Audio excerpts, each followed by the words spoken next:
Radhe Radhe. Hello everyone, let's begin with a new episode. जो channel पे नहीं है या जिन्होंने सब्सक्राइब नहीं किया, प्लीज़ जल्दी से चैनल को सब्सक्राइब कर दे।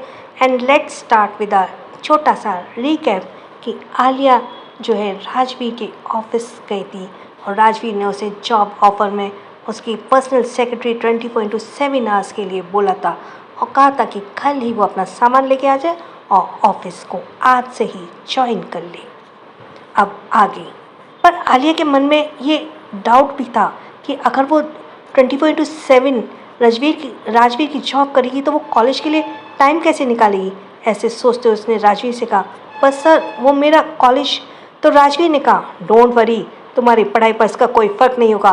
तुम अपना कॉलेज टाइम कंप्लीट करने के बाद ही यहाँ आ सकती हो। कॉलेज जाने से पहले मेरे सारे काम मैनेज करके भी जा सकती हो। आलिया का ये आइडिया बुरा नहीं लगा। इस तरह से वो अपनी पढ़ाई भी फोकस कर पाएगी, अपनी जॉब भी कर पाएगी। उसने मुस्कुराते हुए कहा, ठीक है सर। तो राजवीर ने कहा, ठीक है, तो मैं कार्तिक से बोल देता हूँ, वो तो मैं तुम्हारे सारे काम समझा देता है। कहकर राजवीर ने एक नंबर डायल किया।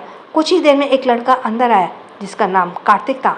कार्तिक की एज करीब 25-26 साल थी। उसके अंदर आकर खड़े ही डिसेंट तरीके से कहा, जी सर कहिए। तो राजवीर ने कहा, ये आलिया है और आज से ये मेरी पर्सनल सेक्रेटरी है के तौर पे काम करेगी। तो मेरे ऑफिस के जितने भी पर्सनल काम है वो आलिया को समझा दूँ। कार्तिक ने कहा, जी सर। फिर आलिया ने कहा, चलो आलिया, तुम्हें सर का सारा शेड्यूल अच्छे से समझा देता हूँ। आलिया ने एक बार फिर से राजवीर की तरफ देखा और अपना सिर हिलाकर उसे ग्रीट किया और कहा, थैंक्स सर मुझे जॉब देने के लिए। फिर आलिया कार्तिक के साथ वहाँ से चली गई। राजवीर ने चेयर पर अपना सिर टिकाया और अपनी आंखें बंद कर ली। तभी उसे कुछ याद आया और उसने एक बार फिर से आलिया की फाइल उठाकर उसे खोलकर देखना शुरू किया। आलिया के फादर का नाम पढ़कर राजवीर की भौहें सिकुड़ गई। वो धीरे से बोला, आलिया के फादर का नाम रंजीत रहेजा। क्या ये वही रंजीत रहेजा हो सकते हैं? नहीं, भला आलिया के फादर का उन सबसे क्या कनेक्शन होगा? फिर कुछ सोचते हुए, आलिया तो अपनी फैमिली से अलग रहती है ना यहाँ, और अगर ये रंजीत रहेजा की बेटी है तो? सोचते हुए किसी गहरी सोच में गुम में हो गया। उसके फेस के एक्सप्रेशन जो कुछ पहले नॉर्मल थे वो थोड़े से अजीब हो गए। उसने फाइल को वापस बंद कर डेस्क पर पटका कहा, रंजीत रहेजा, क्या वाकई में ये वही है? पता लगाना होगा। सोचकर राजवीर ने अपना फ़ोन उठाया और एक नंबर डायल किया। सामने से कुछ रिंग के बाद वो फ़ोन उठा लिया गया तो राजवीर ने उसे इंस्ट्रक्शंस देते हुए कहा, मैं तुम्हें एक लड़की के नाम और उसकी फ़ोटो सेंड कर रहा हूँ। मुझे उसके बारे में सारी इन्फॉर्मेशन चाहिए, जल्द से जल्द। सामने से कहा गया, ठीक है सर, मैं पूरी कोशिश करूँगा, जितनी जल्द से जल्द हो सके आपको सारी इन्फॉर्मेशन लाकर देता हूँ। राजवीर ने कहा, ओके। कहकर राजवीर ने फ़ोन डिस्कनेक्ट किया और आलिया की फ़ोटो को, उसका नाम और उस आदमी को मैसेज कर दिया। फिर वापस डेस्क पर फ़ोन को रखते हुए कहा, आई होप कि तुम उसकी बेटी ना हो, वरना तुम्हारे लिए अच्छा नहीं होगा आलिया। कहते हुए राजवीर ने फेस पर एक्सप्रेशन सख्त हो गए। शाम का वक्त रेस्टोरेंट में काफ़ी चहल पहल थी। अदिति अपने काम में ही बिजी थी। अदिति वाकई में काम मेहनत से अपना काम संभालती थी, इस वजह से मैनेजर भी खुश था। अदिति अपने सामने रखी लैपटॉप पर कुछ काम कर रही थी। तभी लड़की की आवाज़ के कानों में आई, आकाश बेबी, तुम मुझे इतनी अच्छी जगह डिनर के लिए लाए हो। Thanks a lot. आकाश का नाम सुनकर अदिति, जिसका ध्यान अपने लैपटॉप पर था, अचानक इसके ध्यान उस आकाश नाम पर चला गया। उसने नज़र उठाकर सामने की तरफ देखा तो उसका चेहरा दर्द और दुख से पीला पड़ गया। उसके सामने उसका पति किसी और लड़की को कमर में हाथ डाले रेस्टोरेंट के अंदर की तरफ जा रहा था। उसके पति को किसी और लड़की के साथ देखकर अदिति को अपना दिल टूटा हुआ सा महसूस हुआ। उसे कुछ महीने पहले का वो सब वक्त याद आ गया जब उसने अपनी इसी पति की जान बचाने के लिए खुद को भी खो दिया था। आज वही पति खुद किसी और लड़की के साथ बाहों में बाहें डाले घूम रहा था। तभी आकाश ने उस लड़की के गाल पर किस करते हुए कहा, बेबी तुम जाकर मेरा वेट करो, मैं अभी आया। तो वो उस लड़की ने कहा, जल्दी आना। कहकर वो लड़की अंदर रेस्टोरेंट एरिया की तरफ चली गई। आकाश ने अपने कदम रिसेप्शन की तरफ बढ़ा दिए। अभी तक उसकी नज़र अदिति पर नहीं गई थी क्योंकि वो अपना फ़ोन देखते हुए आगे बढ़ रहा था। उसने फ़ोन देखते हुए कहा, मुझे इस होटल में एक रूम चाहिए।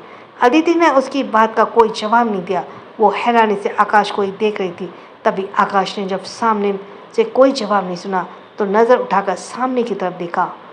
तुमने सुना नहीं? पर उससे पहले ही वो आगे कुछ बोलता, अदिति ने अपने सामने देखकर आकाश कुछ पल के लिए चुप रह गया। वहीं अदिति आंखों में दर्द भरे एहसास लिए आकाश को देख रही थी, जैसे पूछ रही हो कि ये सब क्या है आकाश? तुमने मुझे इस वजह से छोड़ दिया कि तुम्हें लगा कि मैं धोखा दे रही हूँ, और तुम खुद भी। तभी अदिति का एहसास हुआ कि वो इस वक्त कहाँ है। उसने अपने इमोशंस कंट्रोल करते हुए कहा, मुझे तुमसे बात करनी है आकाश। आकाश भी वहाँ खड़ा होकर कोई बात नहीं करना चाहता था, तो वो नहीं चाहता था कि उसके साथ में आई लड़की अदिति उसकी बात सुने, इसलिए उसने कहा, ठीक है बाहर चलो, मुझे तुमसे थोड़ी बात करनी है। अदिति ने अपना सर हाँ में हिलाया और अपनी चेयर से खड़ी होकर वहाँ से चली गई, और जाते जाते वो किसी को अपना काम देखने को कह गई थी। कुछ देर बाद आकाश और अदिति दोनों ही रेस्टोरेंट के गार्डन एरिया में खड़े थे। अदिति ने आंखों में नमी लिए आकाश से कहा, आकाश ये सब क्या है, बोलो। आकाश ने कहा, वही जो तुम देख रही हो, और वैसे भी मैं उससे प्यार करता हूँ। तो अदिति ने कहा, यह दावा तुमने मुझसे भी कभी किया था ना कि तुम मुझे प्यार करते हो, इतनी जल्दी तुम्हारा प्यार मेरे लिए ख़त्म हो गया? तो आकाश ने उसे नफरत भरी नज़रों से देखते हुए कहा, क्योंकि तुम मेरे लायक नहीं रही हो इसलिए, और अब पता नहीं किसका पाप अपने पेट में लिए घूम रही हो, और तुम मुझे इस बात के लिए ब्लेम नहीं कर सकते हो कि मैं किसी और के साथ घूम रहा हूँ। अदिति ने अपने आंसू पोंछते हुए कहा, आकाश मैंने जो भी कुछ किया तुम्हारी जान बचाने के लिए किया था, तुम भी जानते हो कि मैं वैसी लड़की नहीं हूँ। आकाश ने अपने हाथ बांधते हुए एक नफरत भरी हंसी के साथ कहा, तो मैं कैसे मान लूँ कि तुमने इससे पहले कभी कुछ नहीं किया हो? तुम इससे पहले भी तो इसी होटल में काम किया करती थी। हो सकता है कि इससे पहले भी तुम कई बार। आकाश इससे आगे कुछ बोलता, अदिति ने गुस्से से उसके मुंह पर एक जोर से चांटा मारते हुए कहा, चुप रहो आकाश, अपनी गलती का पर्दा डालने के लिए मेरे चरित्र पर उंगली मत उठाओ। अदिति के एक चांटा मारने से आकाश एकदम से हैरान हो गया कि अदिति उस पर हाथ भी उठा सकती है, लेकिन तभी उसका गुस्सा चेहरा गुस्से से तमतमाने लगा। उसने अदिति के बालों को कसकर पकड़ते हुए कहा, तुम घटिया लड़की, तुम्हारी हिम्मत कैसी हुई मुझ पर हाथ उठाने की? आकाश ने अदिति के बालों को इतना कस के पकड़ा हुआ था कि अदिति की बहुत तेज दर्द हुआ। वो दर्द से कराते हुए बोली, आकाश छोड़ो, ये क्या कर रहे हो? आकाश ने झटके से उसे छोड़कर कहा, ये जो तुमने हाथ उठाने की हिम्मत दिखाई है ना अदिति, याद रखना इसका बदला तो तुमसे लेकर रहूँगा। पहले मुझे धोखा दिया और अब मुझ पर ही हाथ उठा रही हो। तुम क्या चाहती थी कि सारी ज़िंदगी में ऐसे ही रहूं? आखिर मुझे भी तो किसी की ज़रूरत है, और वो लड़की मुझे वो सब कुछ दे रही है जो तुम मुझे कभी नहीं दिया। ये सुनकर अदिति हैरान रह गई। ये सच था, आकाश ने शादी से पहले उसे कई बार फिजिकल होने के लिए प्रेशराइज किया था, पर अदिति ने उसे साफ मना कर दिया था कि बिना शादी के वो ऐसा कुछ नहीं करेगी। इसी वजह से आकाश ने उसे शादी करने का फैसला किया था, लेकिन तभी उसका एक्सीडेंट हो गया और वो होश में आया तो उसे पता चला कि अदिति किसी और के बच्चे की माँ बनने वाली है। ये बात आकाश को अपने ईगो को चोट करती हुई महसूस हुई। इसी वजह से गुस्से में उसने अदिति को घर से बाहर निकाल दिया था। आकाश की बात सुनकर अदिति ने एक नफरत भरी स्माइल के साथ कहा, मुझे नहीं पता था तुम इतने घटिया हो आकाश।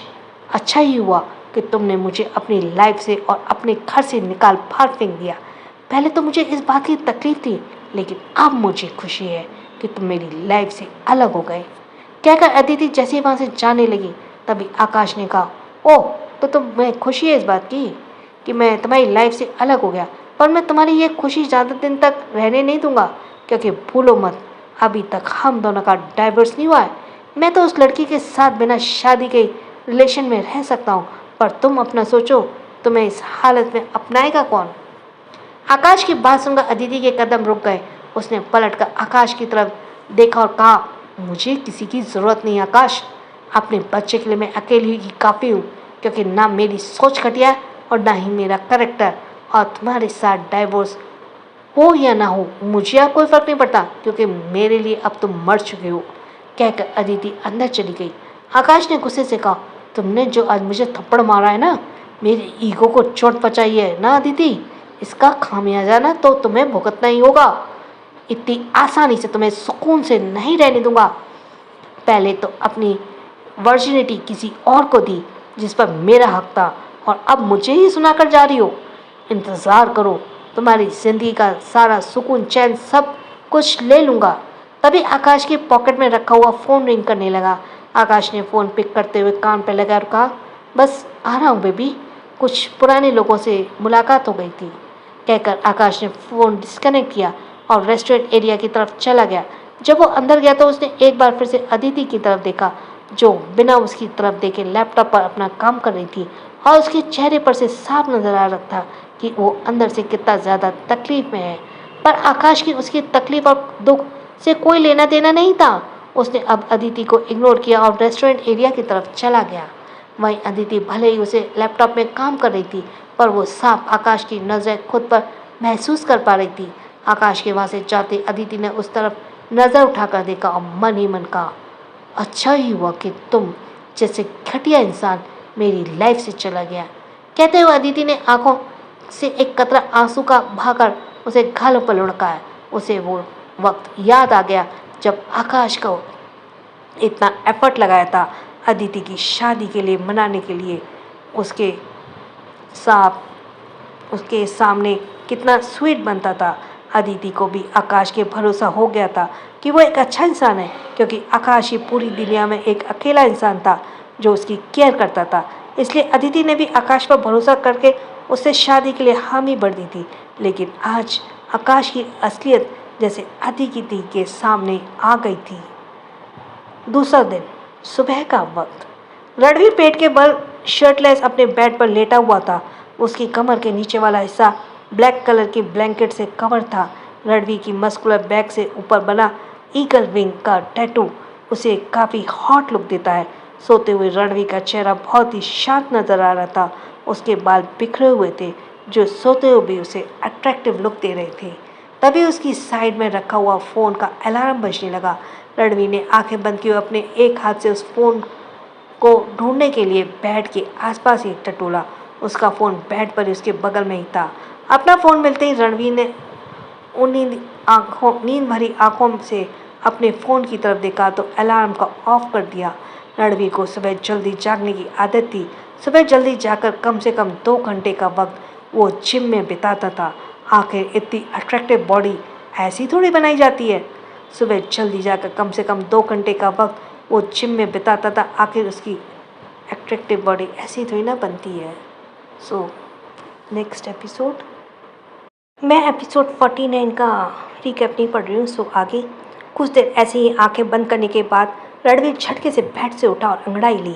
अंगड़ाई लेने की वजह से रणवीर के strong abs, shoulder muscles show हो रहे थे कि उसकी स्ट्रॉन्ग फिजिक्स का पता चल रहा था। कुछ देर बाद रणवीर ने अपने कदम वॉशरूम की तरफ बढ़ा दिए। वॉशरूम में जाकर जैसे उसकी नज़र मिरर पर गई तो उसने होठों पर बने बाइट के निशान को देखकर उसे कल रात का वाकया याद आ गया, और ये भी कि ये निशान माही ने दिए हुए थे, जिसे याद कर रणवीर के होठों पर अपने आप ही एक स्माइल आ गई।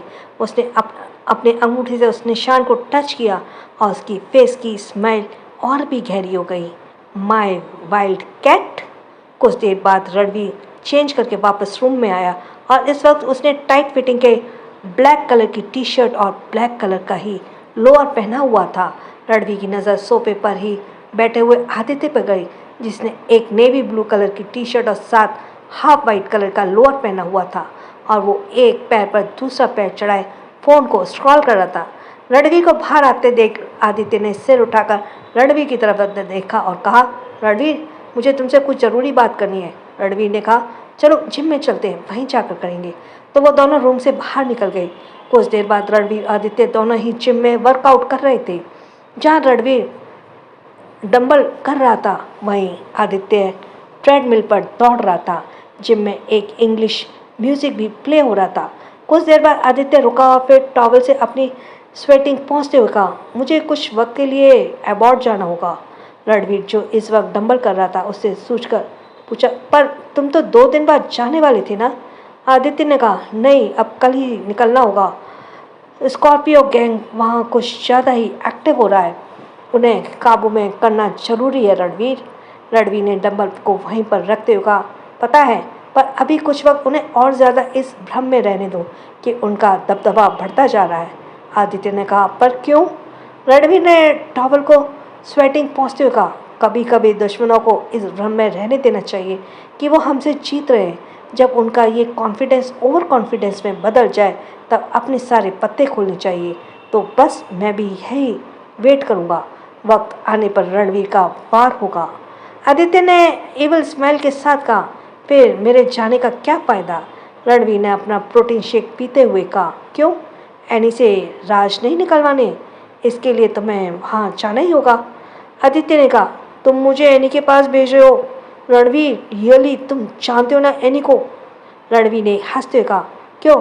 तुम पर तो वो पहले ही फिदा है। वह तुम्हारे सामने अपने सारे राज खोलने में वक्त नहीं लगाएगी।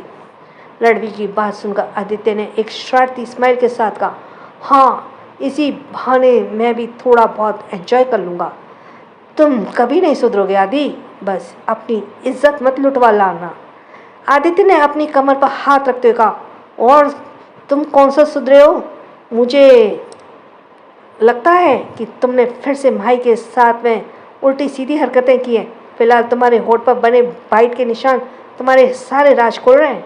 तो रणवीर ने लापरवाही से कहा, हाँ, कल रात मैं उसके रूम में गया था। यह सुनकर आदित्य का मुंह खुला कि खुला रह गया। क्या? तुम इतनी लेट नाइट माही के रूम में गए थे? अरे यार, शादी तक तो कुछ तो कंट्रोल करो। रणवीर ने ट्रेडमिल पर दौड़ लगाते हुए कहा। उसे देखकर पता नहीं क्यों मैं खुद पर काबू नहीं रख पाता। मैं काबू खोने लगता हूँ। मैं तो बस उसे देखने गया था, लेकिन पता नहीं क्यों उसे देखकर कंट्रोल ही नहीं हुआ। फिर उसने भी गुस्से में आकर मुझे ये प्यार भरी निशानी दे दी।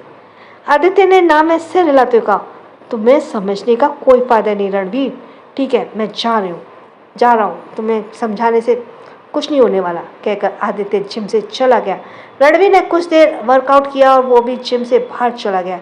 रणवीर सीढ़ियों की तरफ जा ही रहा था कि तभी उसकी नज़र टेरेस से नीचे जा रही माही पर गई, जो आसमानी कलर की अनारकली सूट में काफ़ी ज़्यादा जाने के लिए रेडी थी। माही ने जब किसी की नज़र खुद पर महसूस की तो नज़र उठाकर सामने की तरफ देखा, जहाँ रणवीर उसी की तरफ देखते हुए आगे बढ़ रहा था। रणवीर को अपनी तरफ आते देखकर माही पूरी स्पीड के साथ सीढ़ियों से नीचे उतरी और जल्दी से दादी के रूम की तरफ भाग गई। माही की स्पीड इतनी तेज थी कि कुछ पल के लिए तो रणवीर भी हैरान रह गया। उसने उस तरफ देखा जहाँ से माही गई थी, फिर अपना सर ना में हिलाते हुए कहा, पता नहीं कब तक मुझसे बचने की कोशिश करेगी सिल्ली गर्ल। तभी अभिराज जी भी रणवीर की आवाज़ देते हुए बोले, रणवीर सुनो।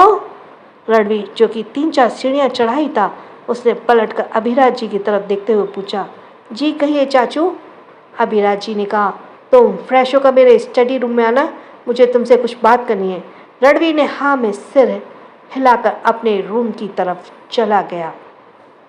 एपिसोड 50 में अकेले इस डेविल के साथ मैं रीकैप को हटा रही हूँ। अब आगे कुछ देर बाद सभी धीरे धीरे ब्रेकफास्ट के लिए हॉल में इकट्ठे होने लगे। अब जब सभी लोग डाइनिंग टेबल पर आकर बैठ गए तब दादाजी, जो वहाँ के हेड चेयर पर बैठे हुए थे, उन्होंने अपना गला साफ करते हुए कहा, मुझे आप लोगों को सब कुछ बताना है। सभी की नज़र एक एक कर दादाजी की तरफ उठ गई, सिवाय रणवीर के। वो साइड में ही रखे हुए अपने फ़ोन को कुछ मेल चेक कर रहा था। दादाजी ने जब रणवीर को अपनी तरफ देखते हुए नहीं देखा तो एक बार फिर से कहा, मुझे सभी से कुछ कहना है, इसलिए सभी का फोकस मेरी तरफ होना चाहिए, ना कि कहीं और। दादाजी की बात सुनकर रणवीर ने दादाजी की तरफ देखा, जैसे पूछ रहा हो कि ऐसी कौन सी इम्पोर्टेंट बात है जो सभी से शेयर करनी है। दादाजी ने अपनी बात आगे बढ़ाते हुए कहा, आज से 7 दिन बाद मई और रणवीर की एंगेजमेंट है, तो सभी लोग अभी से तैयारी शुरू कर दो। ये सुनकर माही और निया दोनों ने ही एक दूसरे की तरफ देखा। वहीं दादाजी की बात सुनकर रणवीर के फेस पर एक ना दिखने वाली छोटी सी स्माइल आ गई। उसने एक नज़र माही को देखा। माही के चेहरे का उड़ा रंग देखकर रणवीर मुस्कुराए बिना ना रह सका।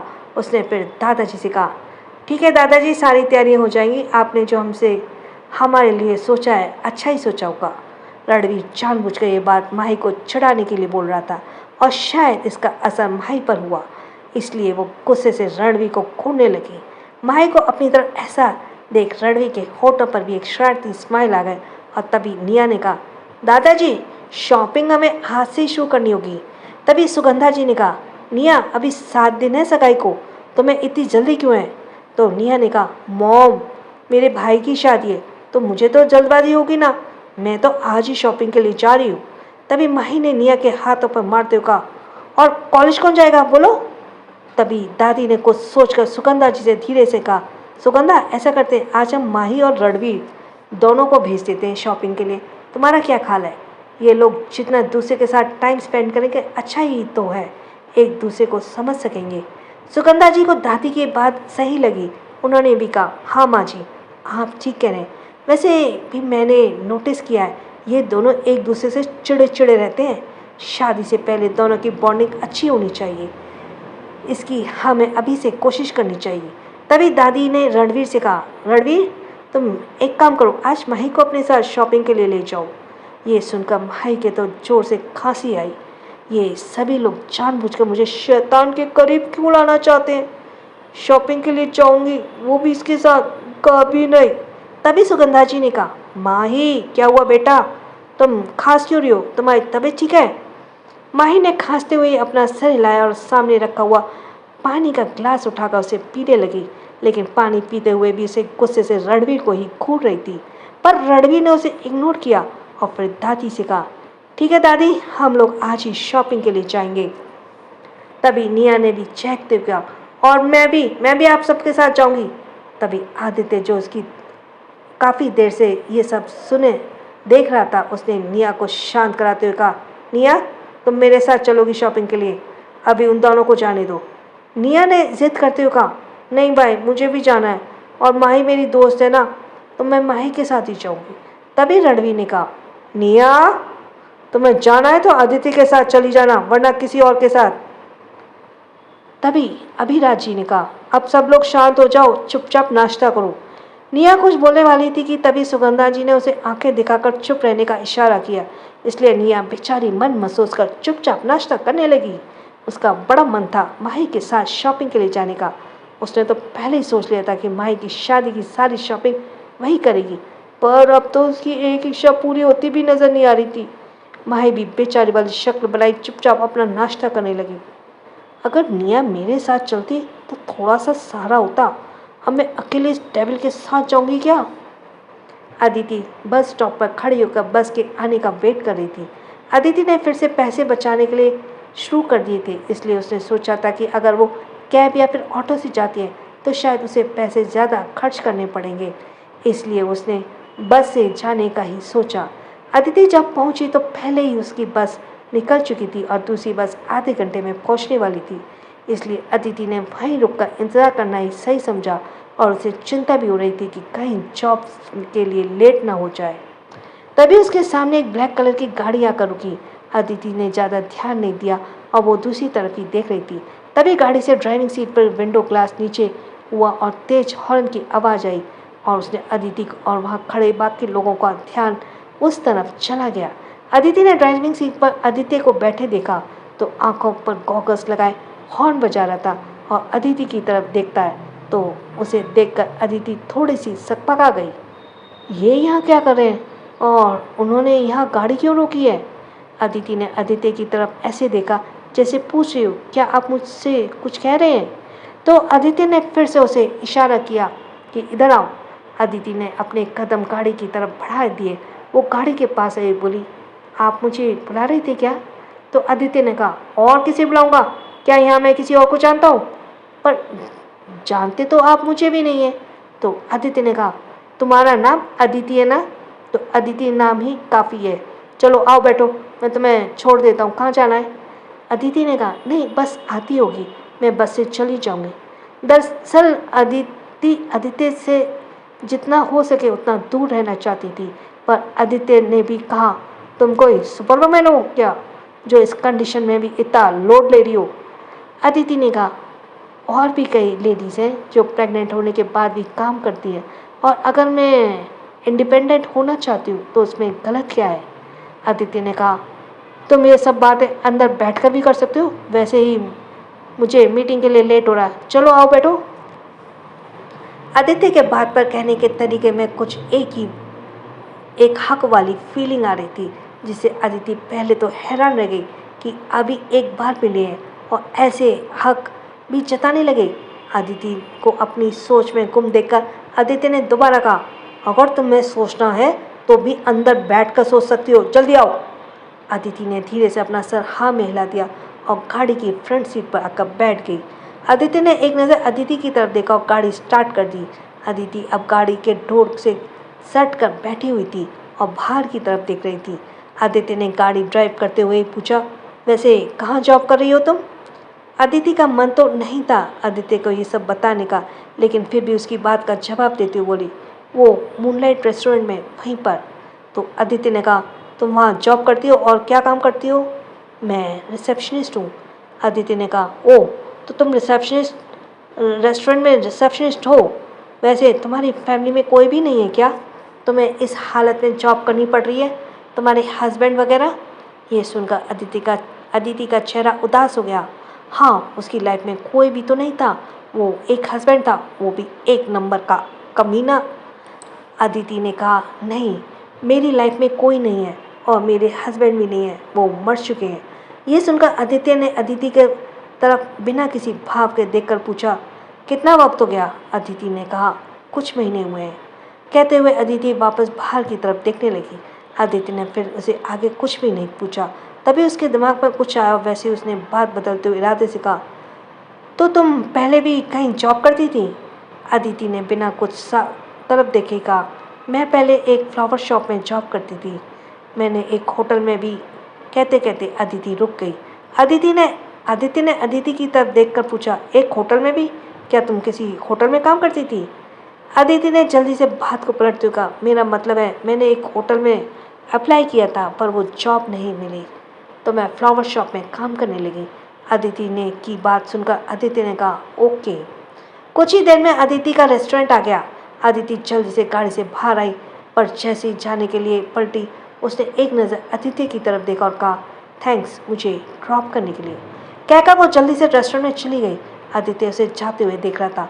पता नहीं क्यों, पर उसे अदिति में एक अलग ही तरह की वाइब फील होती थी। और वो क्या, ये तो आदित्य भी नहीं समझ पा रहा था। आदित्य गाड़ी स्टार्ट करने ही वाला था कि तभी उसकी नज़र फ्रंट सीट के नीचे गिरे हुए एक आईडी कार्ड पर गई, जो शायद अदिति का ही था। जल्दबाजी में बाहर निकलने के चक्कर में अदिति के पर्स में से वो आईडी कार्ड नीचे गिर गया था। अदिति ने उस आईडी कार्ड को उठाया और अदिति को आवाज़ देने ही वाला था। तब तक अदिति रेस्टोरेंट के अंदर जा चुकी थी। अदिति ने उस आईडी कार्ड को अदिति के फोटो देखकर उसका नाम भी, फिर बोला, चलो मैं खुद ही देकर आता हूँ, कहीं परेशान ना हो जाए वो। सोचकर अदिति अपनी गाड़ी से बाहर आया और वो रेस्टोरेंट के अंदर चला गया। अदिति अभी अपने चेयर पर आकर बैठी ही थी, तभी आदित्य उसके पास आते हुए बोला, तुम्हारा कुछ सामान रह गया था? अदिति ने पूछा, क्या? आदित्य ने वो आई कार्ड अदिति के सामने रखते हुए कहा, ये देखकर अदिति ने कहा, ये मैं कैसे भूल गई? अच्छा हुआ आपने मुझे ये दे दिया, वरना मुझे डांट पड़ जाती। आदित्य ने कहा, आइंदा से जल्दबाजी मत करना, वरना ऐसी गलतियां होती रहेंगी। कहकर आदित्य ने वापस अपनी आंखों पर फोकस लगाया, वहाँ से आगे बढ़ गया। तभी स्नेहा जो अदिति के पास आ रही थी, जब उसने इतने हैंडसम लड़के को अदिति के पास खड़े हुए देखा तो जल्दी से उसके पास आई, बोली, ये अदिति, ये है कौन? अदिति ने पूछा, किसकी बात कर रही है स्नेहा? तो स्नेहा ने कहा, अरे वही हैंडसम बॉय जो तुम्हारे पास खड़ा था, क्या तुम उसे जानती हो? अदिति ने एक नज़र मेन एंट्रेंस की तरफ देखा और स्नेहा से कहा, नहीं, मैं उसे नहीं जानती, आज दूसरी बार ही मिली हूँ। तो स्नेहा ने कहा, ओह, मुझे लगा तुम्हारा कोई बॉयफ्रेंड है। अदिति ने स्नेहा को डांटते हुए कहा, स्नेहा, मेरा कोई बॉयफ्रेंड नहीं है और ना कभी होगा, अब तुम जाओ, मुझे काम करने दो। स्नेहा ने कहा, अगर तुम्हारा बॉयफ्रेंड नहीं है तो मैं पटा लूँ उसे। अदिति ने कहा, तुम्हें जो करना है तुम कर लो, अभी फ़िलहाल मुझे मेरा काम करने दो। स्नेहा ने कंधे उचकाते कहा, ओके बाबा, जा रही हूँ, मैनेजर ने तुम्हें बुलाया था। वैसे मैनेजर ने तुम्हें बुलाया अपने कैबिन में। अदिति ने पूछा, क्यों? तो स्नेहा ने हंसते कहा, अरे यार, अब तुम ही जाकर पूछ लो ना, मुझे भी बहुत सारे काम हैं, मैं चलती हूँ। कहकर स्नेहा वहाँ से चली गई। अदिति ने अपने फ़ोन में अपना टाइम देखा और कहा, अब तो मैनेजर भी आ गए होंगे, पहले जाकर पूछ लेती हूँ क्या काम है। कुछ देर बाद अदिति मैनेजर के कैबिन के सामने खड़ी हुई थी। उसने डोर नॉक किया तो अंदर से मैनेजर की आवाज़ आई, कम इन। अदिति डोर ओपन कर अंदर चली गई तो सामने ही मैनेजर लैपटॉप पर कुछ काम कर रहा था। उसने जब अदिति को अंदर आते हुए देखा तो कहा, आओ अदिति बैठो। अदिति अंदर चली गई और उसके सामने ही चेयर पर बैठते हुए बोली, सर आपने मुझे बुलाया, कुछ काम था क्या? तो मैनेजर ने कहा, आज शाम हमारे क्लब में एक पार्टी रखी जा रही है और तुम्हें पता है कि दिसंबर का एक्सीडेंट हुआ है। और पता है दिसंबर का एक्सीडेंट हुआ है, वो तो कुछ दिनों तक यहाँ पर नहीं आ रहा है। वैसे मैं ये जिम्मेदारी किसी और को सौंप सकता था, लेकिन तुम बहुत काबिल हो और मुझे अच्छे से पता है तुम हर रिस्पॉन्सिबिलिटी बहुत अच्छे से निभाती हो। तो क्या आज तुम कुछ देर तक यहाँ रुक सकते हो? अदिति सोच में पड़ गई। वैसे भी उसे रेस्टोरेंट से जाते आते 8 का टाइम हो जाता था। उसके बाद की ड्यूटी अक्सर समझता था। तभी उसने कहा, पर सर कितना लेट हो जाएगा? जिन्होंने अभी तक सब्सक्राइब ना किया वो जल्दी से सब्सक्राइब कर दें। Thanks for listening. छोटों को प्यार, बड़ों को सम्मान। इसी के साथ राधे राधे।